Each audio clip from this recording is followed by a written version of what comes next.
Welcome everyone. Now we will talk about IoT and more precisely attacker point of view. First of all, who am I? I'm Arnaud COURTY. I'm a security pen tester at one point in France. I'm an IoT hacker like security or Geekly like domotics, and I'm an IoT security evangelist. So why interesting about IoT hacking? First, it's a growing market. In the next few years, 4 times more connected devices will be found around the world. And whole markets become an IoT leader, like health, industry, transport. There is also a new paradigm. In the past, when an attacker would like to attack a data center, he must follow open ports like SMB, FTP, or HTTP. In IoT, this is a little bit different. With a smartwatch example, there is an hardware port who could be accessible by the user. You have the cloud services, and you have a middleware like a smartphone application, and exchange between the smartwatch and the middleware to the cloud. So in order to bug hunting the IoT world, you can follow the OWASP Top 10 IoT. I take back the previous schema, and on the smartwatch, you may have insecure software or firmware, and also you may have poor physical security. In the middleware, you may have insecure mobile interface or insufficient security configuration. On exchange, you may have insecure network services or lack of transport encryption. In the cloud, on the cloud, you may have insecure web interface, insufficient authentication or authorization, and insecure cloud interface. More global, you may have privacy concerns. In order to describe them, I will follow each one and describe it with a real-world example. First, about insecure web interface, you can find here an IP camera. The IP camera exposes some interface like CGI scripts. On screen CGI, you can just see what the camera stream. Rotation is to move the camera, login to be authenticated, FTP to push on the cloud captured pictures, and exposition CGI to modify the pictures. On the FTP scripts, the HTTP form is could be attacked with a remote code execution. On the code, in the password field, the attacker could just add a shell command, and when the form is valid on the camera executes the shell code. Here, to exploit this, the attacker could start a telnet daemon on the port 25 and be connected on the camera. Sometimes the connection is as boot, because the camera runs as root.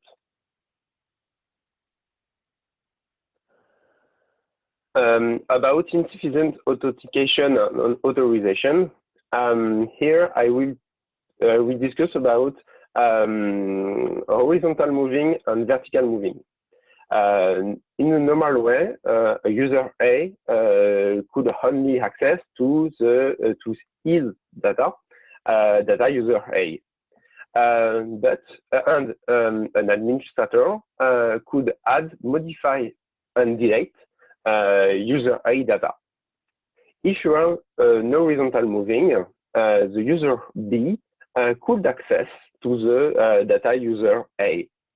And if you have vertical moving, the user B could do some administrator functions like add, modify, or delete.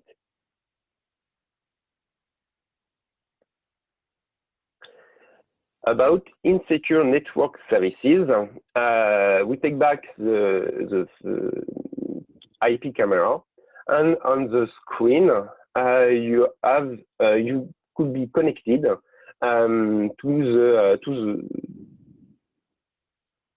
the stream, the camera stream. The camera stream is a RTSP protocol, and the VLC tool could allow to an attacker to see the stream. This stream is accessible without any authentication. So a simple showdown request on the RTSP protocol allow an attacker to get some stream, like in a radio company or other office.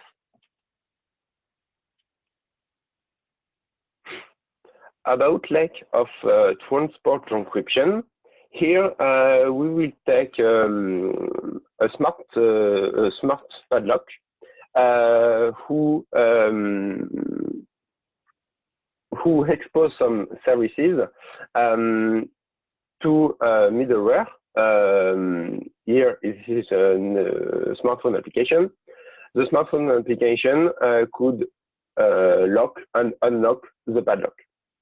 Here there is a Bluetooth connection between the padlock and the smartphone. So with the BLE, Bluetooth Low Energy protocol. So if you listen the exchange, maybe with an Bluetooth, you can see which characteristics are used and which byte are provided in each characteristic. So the 26th characteristic wake up the smart lock, and the characteristic 29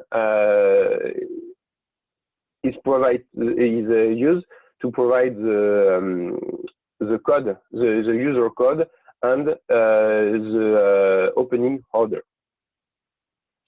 So if the attacker, an attacker could be connected, could connect to the padlock, and just replay all captured exchange before. So if I just write command on the characteristic 26 and 29, the padlock is unlocked. So you could bring the bike, for example. About privacy concerns, here I will take a public application. The application allows you to share your location with your family and friends. On the website, you can see that the service is secured and private. If you show down the application name, the application uses the MQTT protocol to push on cloud all your location each 2 minutes. So if you show down the application name, you can get the IP of MQTT broker. So by default, there is no authentication to be connect to the broker. So you can get topics like the bed level or the bedroom light or the living room light, and you have the Brian iPhone location. So this location is updated each 22 minutes, and you can just write a script to trace all location. About insecure cloud interface, do you remember Upshock? Here, the manufacturer, the IP camera manufacturer, would like to simplify as much as possible the user experience. So, if a user bought camera, he must just follow 3 steps to enjoy his camera. The first step is to buy a camera, the second step to visit a website, and the third to enjoy the camera. To do that, the manufacturer booked some subdomain for each camera, but the attacker doesn't need to buy the camera. On just web market, you can see some pictures about the camera and identify which subdomain is used. The subdomain is predictable, so you can easily predict the next one.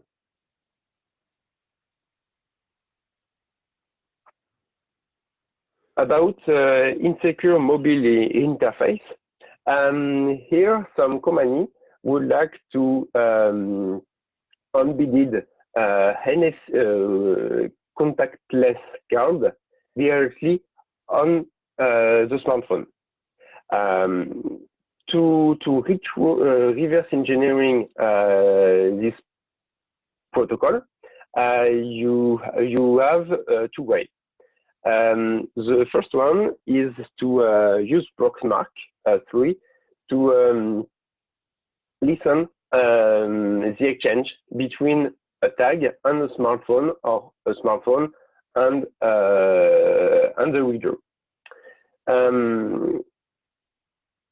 This is not stealthy, so you may use the second one. In this example, you have a smartphone application to emulate the NFC card. So on Android, you have the APK. This APK, you can just disassemble it with JADX GUI. And if the code is not obfuscated, you can easily read it. So here you could see the application ID and some difficult read bytes like a special event ID.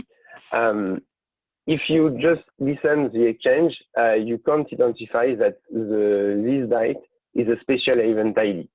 So with the code, you have this information. From these informations, an attacker could try to make a hack application just to replay and give to the reader who you would like to have, like send APDU.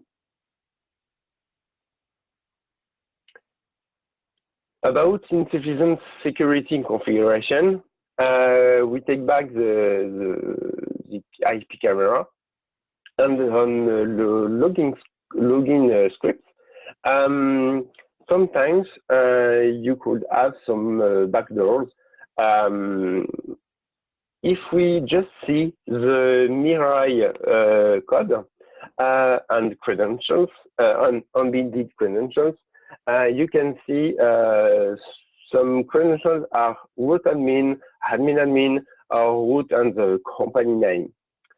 So you can just connect to the IP camera, can show them to identify others, and you are connected. And here in the example, you are connected as root. So if you cut the ATC password, you can get it, but you can't modify it because the camera runs at read-only mode.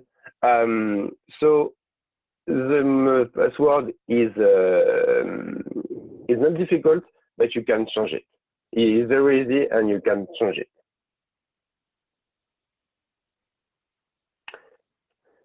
About insecure software and firmware, here you can access to the IP camera firmware directly on the manufacturer website. Sometimes the firmware is not encrypted, and so you can just extract it and see what it is inside with the binwork tool. With binwork, the tool identifies that there is a Jefferson file system on it, and with the Jefferson tool, you can extract it. In this firmware, you can. It's a Linux file system, so you can access to the ATC passwords and access to the root password. You can join the repair hit and access and get that it's root admin. The tool firmware analysis toolkit do same as binwork.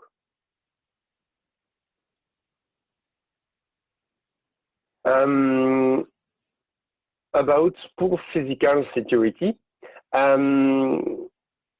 In the discovering part, you can try to identify ships and communication ports. In this board, you can see there is NetMedia 328P, and also maybe a UART port with a USB here. So you can try to connect to the board. On the camera, you may have a bootloader. It's like a BIOS on computers. In this bootloader, when you are connected to it with a serial connection, maybe, you can identify some very interesting information like the flash size or versions. With version, you can identify some CVE or vulnerabilities, and with the flash size, you can try to extract and read it. So on the bootloader, there is some services like TFTP. TFTP is used on the manufacturer office to flash on the network every camera. So every camera are in a row, and they are flashed in simultaneous. So if you can download a firmware, maybe you can upload it to a server. The TFTP here in this class, you can configure a TFTP server on your computer and configure the TFTP server directly on the camera. From the previous information, the flash size, you can try to grade it byte per byte, and you can send it to the attacker server. After extraction, you have the firmware in clear text, because it only is directly read from the memory. If you Google if you go to the manufacturer website, this firmware is encrypted. So you can just use binwork to extract it and get useful information. So what it will learn? If you would like to play with IoT, maybe you can challenge the OWASP IoT top 10. You may have to read some write-ups, improve yourself with open source vulnerable systems, and hack IoT device is cool, but today there is not numerous bounty hunting programs. So thank you very much for your attention, and I can answer your questions. Thank you so much for joining us today. The talk was awesome. I've tried to do a good amount of research this year myself, learning some IoT stuff. So it was a really good overview of the IoT kind of landscape. Thank you. We are monitoring Twitter once again. So if you have any questions for our speaker, you can head over to Twitter and use the hashtag #ItTakesACrowd. It looks like our schedule coming up, Arnaud, is we're going to take a quick break for lunch from 12 to 12:30 Pacific time. So for the next half hour, we'll be offline on this stream, letting everybody get a drink and some food and stuff like that. So again, thank you so much for joining us today. Without you guys, the speakers, there would be no conference, and we really appreciate your time today. And we will get the video recording up for your audience sometime this week for your IoT talk. Thank you so much for that. No problem. To let me to do that, the conference. yeah, absolutely. Okay. All right, well, I'm going to go on mute, and you can feel free to drop off. And the viewers should just see the Bug Crowd logo now, and we'll see you guys after lunch.